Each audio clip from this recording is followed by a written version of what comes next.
오늘 함께 살펴본 본문의 말씀은 북이스라엘을 향한 이 연속적인 심판 예언의 말씀 중에 두 번째에 해당되는 말씀입니다. 오늘 본문은 주로 북이스라엘의 지배층을 향한 이 하나님의 엄중한 심판의 메시지를 담고 있는데요. 그들의 사회적인 악행과 그리고 종교적인 어리석은 행위들, 그리고 하나님께서 거듭하여 그들이 회개하며 나올 것을 여러 가지 상황을 통해서 그들에게 계시하고 교훈하고 깨닫게 하였지만, 이러한 하나님의 뜻을 거부한 그들의 어리석음을 지적하고 이를 통해서 그들에게 반드시 심판이 임하게 될 것이다라는 그런 예언의 말씀이 오늘 본문에 기록되어져 있습니다. 오늘 본문의 말씀의 첫 구절을 살펴보면 이 북이스라엘 지배층을 사마리아 산의 바산의 암소들로 표현을 하면서 약자를 학대하고 그리고 약자들을 압제하는 그런 사회적인 악행을 저지르며 나아가는 북이스라엘의 지배층들에 대한 이야기로 시작되고 있는 모습을 살펴보게 됩니다. 또한 4절과 5절의 말씀을 살펴보면 하나님을 만족시키게 하는 그런 어떤 제사와 그런 예배의 모습이 되어야 했음에도 불구하고 하나님이 아닌 이 자기의 만족을 중심으로 했던 그들의 종교 행위의 어리석음을 지적하고 조롱하는 말씀들이 기록되어져 있습니다.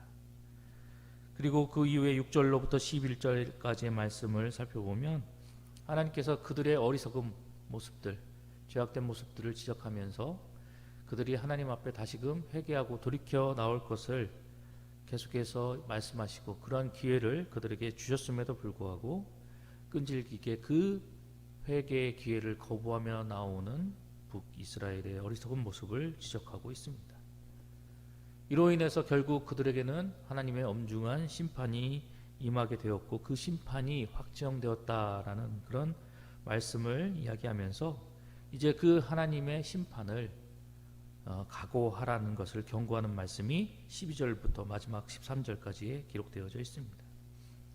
결국 선지자 아모스를 통해서 그들에게 선포되어진 이 심판의 메시지는 역사적으로 볼 때 이 아수르를 통해서 실제적으로 그들 가운데서 이루어지게 되었고, 아수르를 통해서 이 심판의 도구로 그들을 하나님은 엄중히 심판하며 나아가시는 모습을 보게 됩니다. 이를 통해서 북이스라엘 사람들은 이산에 쓰라린 고통을 당하게 되고 나라가 멸망당하게 되는 크나큰 아픔을 겪게 되고야 말았던 것입니다. 그렇다면 이러한 내용을 우리에게 이야기하고 있는 오늘 본문의 말씀이 이를 통해서 우리에게 전하고자 하는 그런 교훈의 메시지는 과연 무엇일까요? 먼저 오늘 본문의 말씀은 영과 진리로 살아나가는 신앙생활이 아니라 진리에서 떠난 맹목적인 종교 행위는 결국 하나님 앞에서 죄를 더하는 결과를 초래하게 된다라고 경고하고 있습니다. 본문 4절로 5절의 말씀을 살펴보면 북이스라엘 지도층들의 이 종교적인 죄악에 대한 모습을 지적하는 말씀이 기록되어져 있습니다. 그런데 본문에서 본문은 그들의 죄악된 모습을 지적하고 있지만 그 죄악된 모습 이면에는 그들이 이러한 진정으로 하나님 앞에 하나님을 위한 그런 열심으로 종교적인 열심을 한 것이 아니고 자기 만족을 위해서 그런 열심을 했지만 그 열심이 얼마나 대단한 것인지에 대해서 우리가 이 말씀을 통해서 발견하게 됩니다.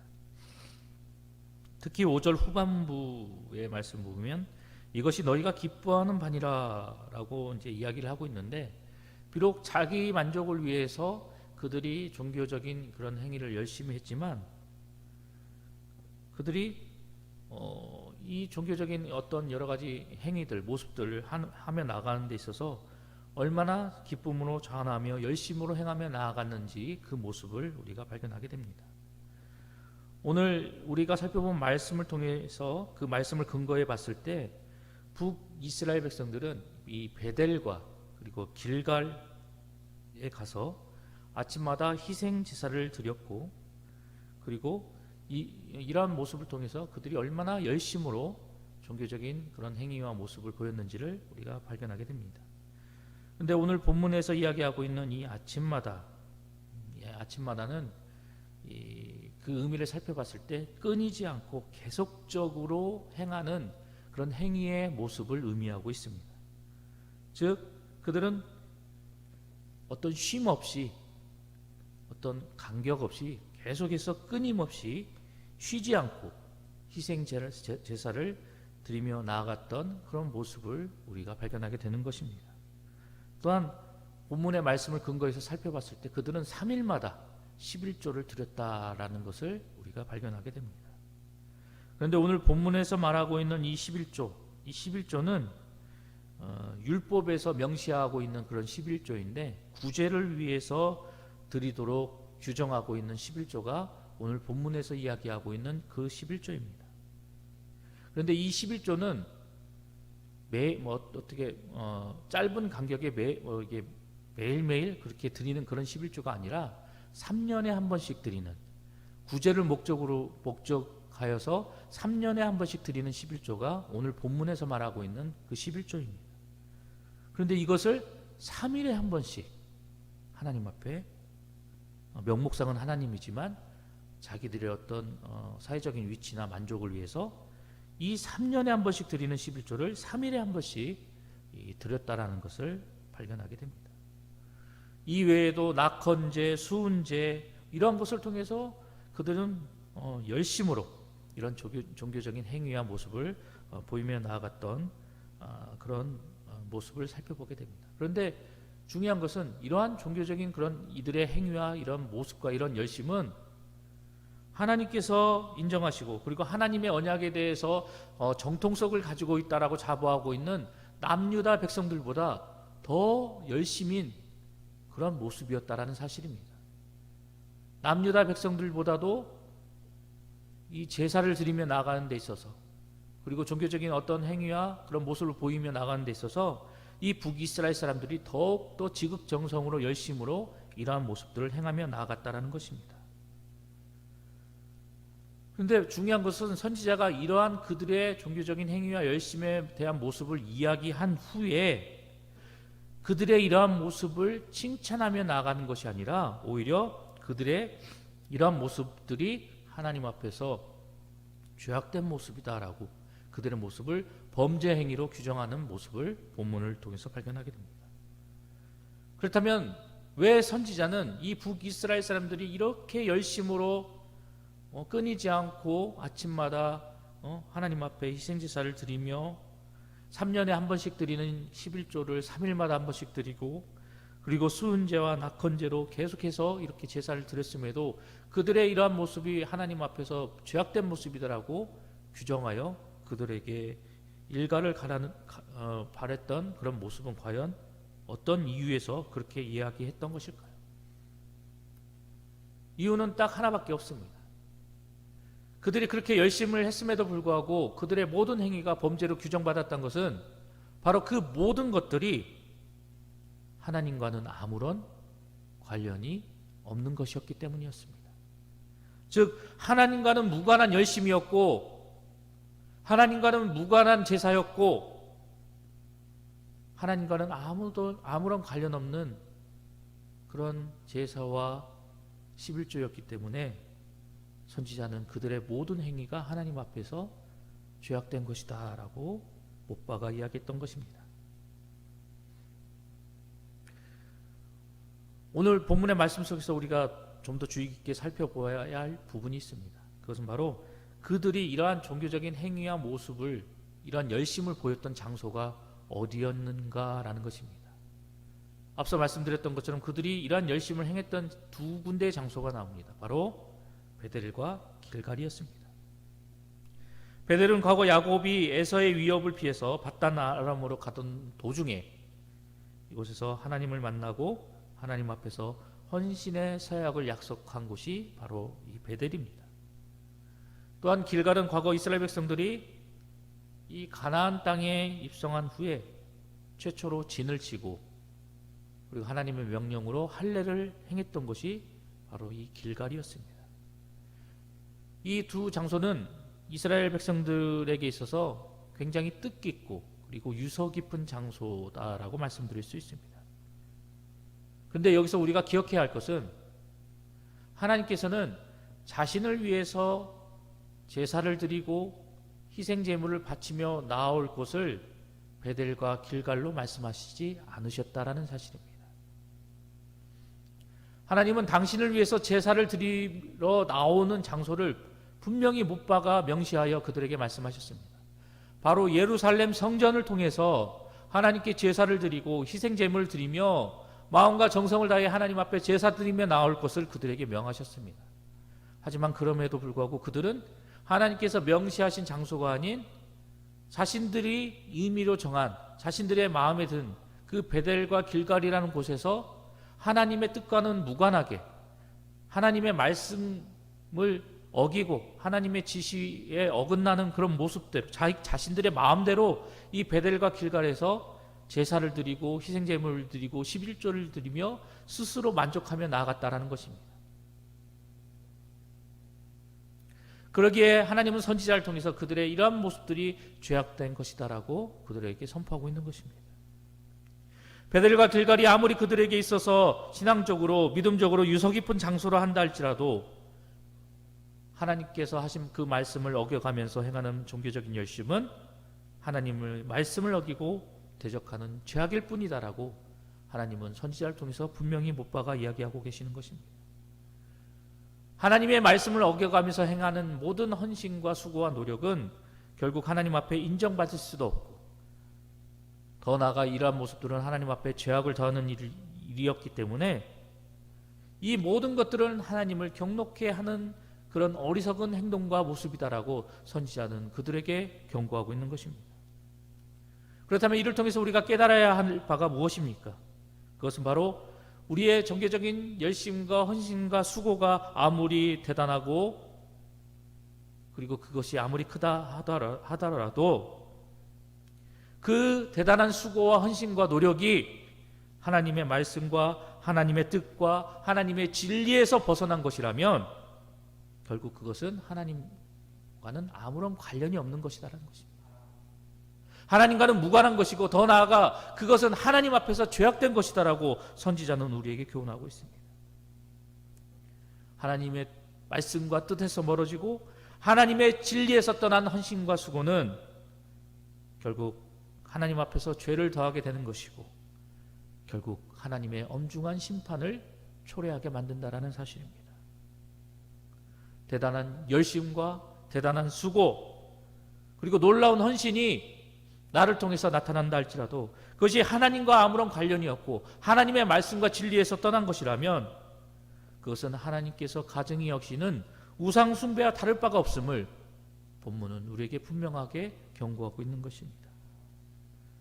때문에 우리가 하나님 앞에서 행하며 나아간다라고 하는 그런 모습들, 행위들 그리고 우리의 헌신들, 수고와 노력들 이것이 진정 하나님께서 우리에게 요구하시고 하나님께서 우리에게 말씀하시고 그리고 하나님께서 우리에게 선포하신 그 진리에 합당한 헌신과 수고와 노력인지 다시 한번 우리의 모습을 되돌아 보아야 한다라는 사실입니다. 만약 우리의 모습 가운데서 하나님을 기쁘시게 하고 하나님을 즐겁게 하고 하나님의 이름을 영화롭게 하는 헌신과 수고가 아닌 나를 만족시키고 나의 이름을 나타내고 나를 기쁘게 하고자 했던 그런 잘못된 헌신과 수고와 그런 열심이 있다면 과감히 그 모든 것들을 잘라내고 내려놓아야 할 것입니다.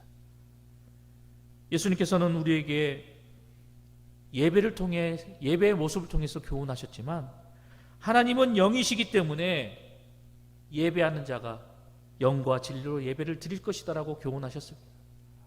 즉 그 영이신 하나님 앞에서 그 하나님을 위해서 하나님을 기쁘시게 하기 위해서 하나님의 영광을 위해서 영과 진리로 하나님 앞에 헌신하고 수고하고 열심을 다하는 성도된 우리의 모습이 되어야 한다라는 것입니다.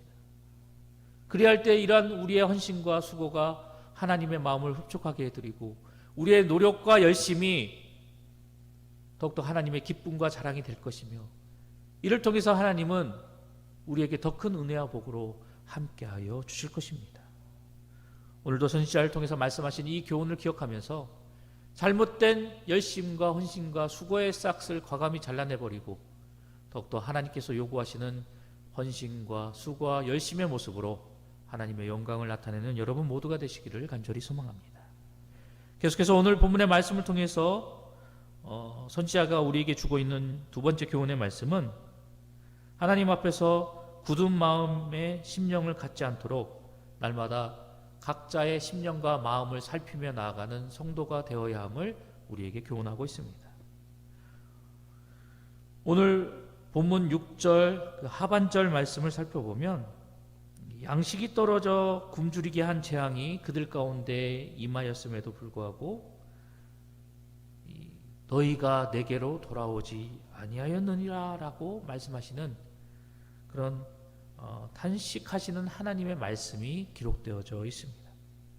그런데 중요한 것은 이러한 하나님의 이 안타깝고도 이 탄식에 찬 이 말씀들이 6절에서부터 11절의 말씀 사이에 5번이나 반복되어져 있다는 사실입니다. 하나님께서는 그들에게 재앙을 펼치시고 재앙을 보내신 이유는 그들이 미워서가 아니고 그들이 싫어서가 아니었습니다. 하나님께서 이렇게 6절에서 11절에서 말하는 이런 여러 가지 재앙을 그들에게 나타내고 그들에게 이러한 재앙들을 겪게 하신 이유는 오직 딱 한 가지 이유였습니다. 그것은 바로 그들이 죄악에서 돌이켜 하나님께로 다시 돌아오게끔 하기 위해서 그들에게 이러한 재앙을 허락하셨다는 사실입니다. 그런데 중요한 것은 이렇게 5차례나 그들에게 재앙을 펼쳐서 그들이 하나님께로 자복하고 회개하며 돌아올 수 있는 기회를 그들에게 허락하여 주셨음에도 불구하고 그들은 끝끝내 하나님 앞에 자신들의 죄를 회개하지 않고 하나님께로 돌이키지 아니하였다라는 사실입니다.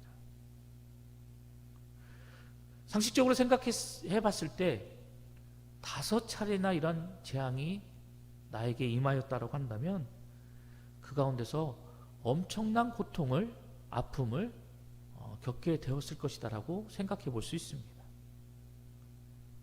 그런데 대단한 것은 이 북이스라엘 사람들은 5차례나 되는 이런 재앙과 아픔, 그 고통을 겪었음에도 불구하고 그들은 하나님 앞에 회개조차 하지 아니하고 그들은 결국 하나님 앞에 자신들의 모습을 돌이키지 아니하였습니다. 결국 하나님께서 그들에게 펼쳐 보이신 이 5가지의 모든 재앙들은 모두가 허사가 되어버리고 말았다는 것입니다. 이러한 말씀을 통해서 우리가 발견할 수 있는 것은 이 북이스라엘의 이러한 모습은 결국 하나님을 떠난 그런 인간 군상의 실상을 반영하고 있는 모습이다라는 사실입니다. 즉 인간이 하나님께로부터 멀어지게 되면 결국 어떠한 모습으로 변질되어 버릴 수밖에 없는가, 이것을 바로 오늘 이 본문에 등장하고 있는 이 북이스라엘 백성들의 모습을 통해서 발견하게 된다는 사실입니다.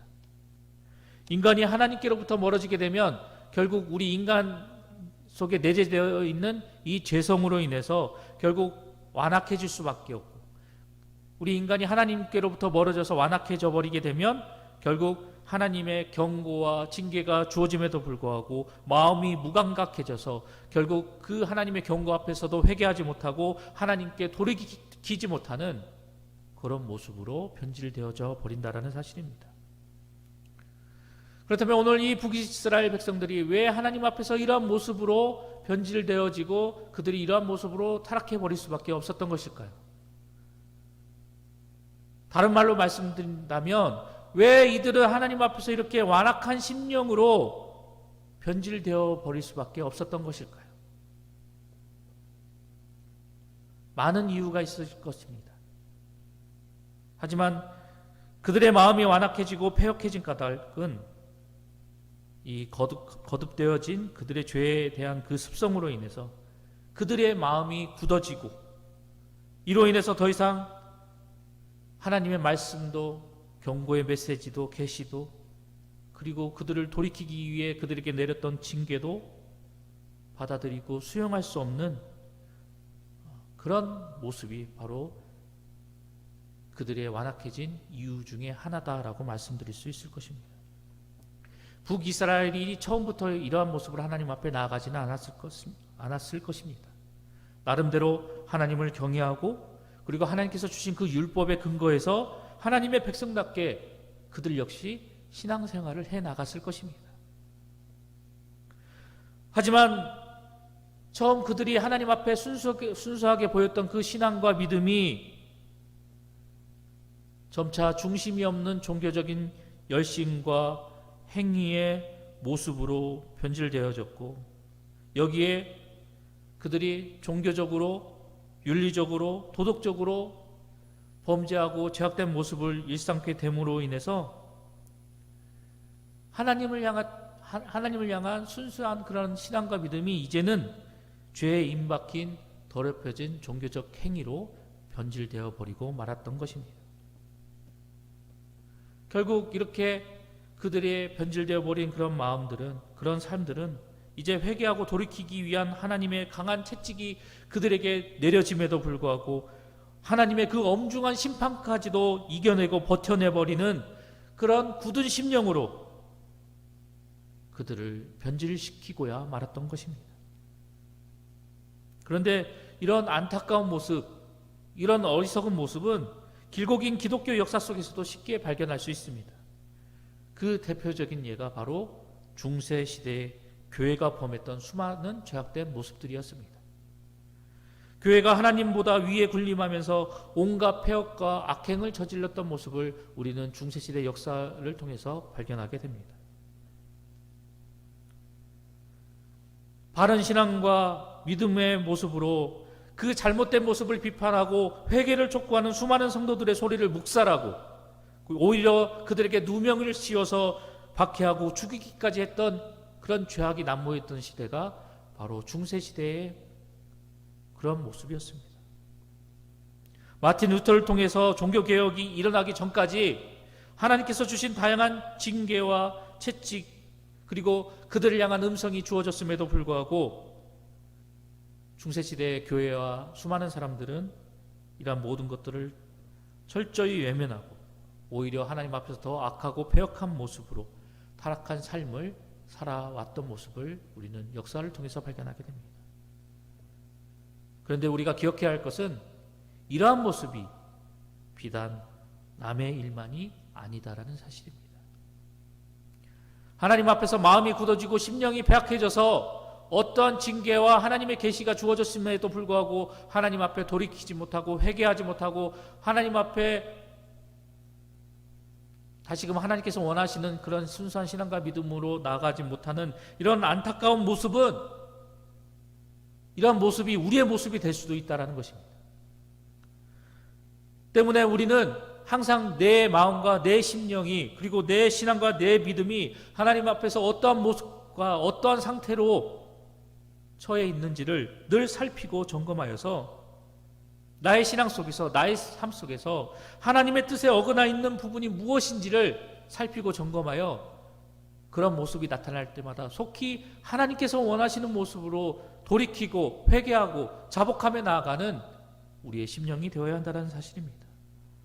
내게 말씀하시는 하나님의 그 세밀한 음성에 나에게 요구하시는 그 하나님의 그 뜻과 계획하심에 철저히 자복하고 순복하며 나아갈 수 있는 즉각적으로 반응하며 나아가는 그런 믿음의 모습을 소유한 성도가 되어야 한다는 사실입니다. 만약 우리가 그렇게 민감하게 하나님의 뜻에 반응하지 못하고 우리가 세밀한 그 하나님의 음성에 철저히 순복하며 나아가지 못한다면 결국 우리도 오늘 본문 속에 등장하고 있는 이 북이스라엘 사람들과 같이 변질되어져 버릴 수밖에 없다라고 본문은 우리에게 교훈하고 있는 것입니다. 그렇기 때문에 이러한 사실을 너무나도 잘 깨달았던 잠언 기자는 우리에게 다음과 같이 경고합니다. 모든 지킬 만한 것 중에 더욱 내 마음을 지키라. 생명의 근원이 이에서 남이니라 라고 말입니다. 또한 이러한 사실을 잘 알고 있었던 시편 기자는 하나님이여 나를 살피사 내 마음을 아시며 나를 시험하사 내 뜻을 아옵소서. 내게 무슨 악한 행위가 있나 보시고 나를 영원한 길로 인도하소서. 이렇게 하나님 앞에 고백하며 나갔던 것입니다. 오늘 우리에게 주신 말씀을 기억하면서 나는 어떠한 마음과 어떠한 생각과 어떠한 신앙과 믿음의 중심으로 하나님의 앞에서 서 있는지, 하나님의 백성으로서 주어진 삶을 살아나가고 있는지 나의 모습을 더욱더 살피고 하나님의 백성으로서 그리고 성도로서 더욱더 부족함이 없도록 힘쓰고 노력하며 나에게 말씀하시는 그 하나님의 세밀한 음성에 즉각적으로 반응하는 그런 모습을 통해서 항상 하나님께서 원하시고 하나님께서 기뻐하시는 그런 성도와 신앙의 모습으로 날마다 하나님과 동행하며 나아가는 우리 봉상의 모든 성도님들이 되시기를 간절히 소망합니다.